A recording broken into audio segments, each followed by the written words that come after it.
Greetings and welcome once again to another edition of Practical Assertion. We're pleased that you've chosen to join us. Is it just me, or has service become a thing of the past? In particular, I'm in reference to my banking experiences. It frustrates me to no end to walk into my bank and see a line of customers with only one teller working. What makes this even more frustrating is that my bank has closed the drive-up tellers, so now everyone is forced to come inside for assistance. To add insult to injury, there are two manager types standing in the lobby who sometimes greet incoming customers, but that is as much can be expected from them. No matter how many of us are standing in line, these manager types never offer any assistance. I've had this experience many times and have complained, and the typical response is, "We're sorry for your inconvenience and expect to hire additional tellers soon."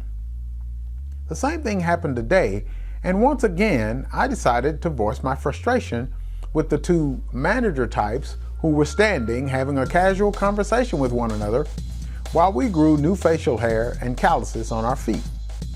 I got the canned response as mentioned a moment ago, but decided to take it to the next level by asking for the regional contact information so that I could lodge a formal complaint.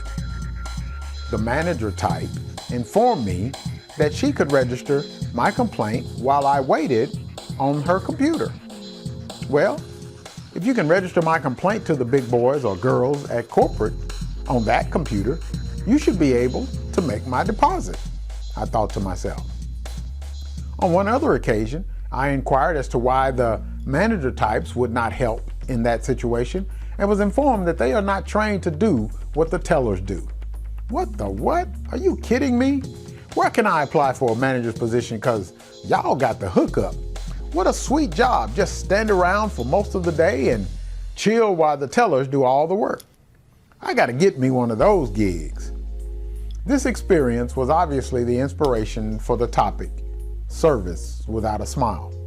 As I reflect upon this experience, it becomes painfully evident that service is fast becoming a thing of the past.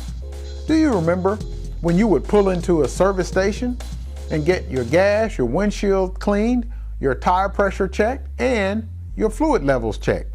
Or how about going into your grocery store and heading back to the meat counter and being able to get whatever cut you wanted, however thick or thinly sliced you preferred, while you watched and waited? There were no self-checkout lanes.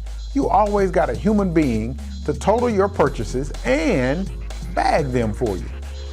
So the bottom line is this, that we as a society are nearing the end of being served.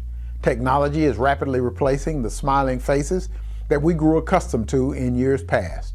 ATM machines give us our cash, our balances, and take our deposits. Scanners price our purchases, calculate our bill, and take our payments and refund our change.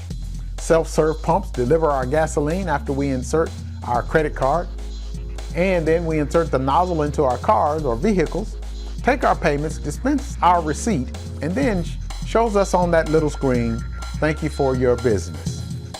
Now do you see why this edition is entitled Service Without a Smile? As I wrap this edition up, I am reminded of a commercial that I see on television where the insurance customer recounts his experience where the insurance agent responds to a complaint, "Sir, you picked the wrong policy."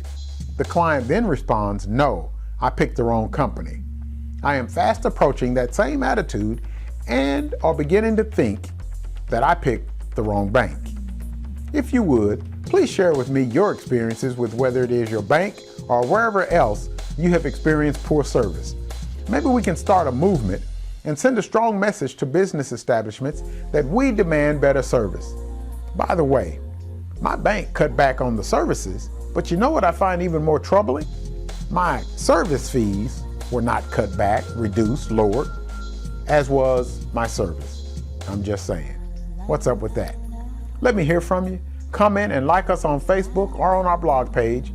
Forward or share this with everyone you know, and we'll look forward to seeing you again next week for another edition of Practical Assertion.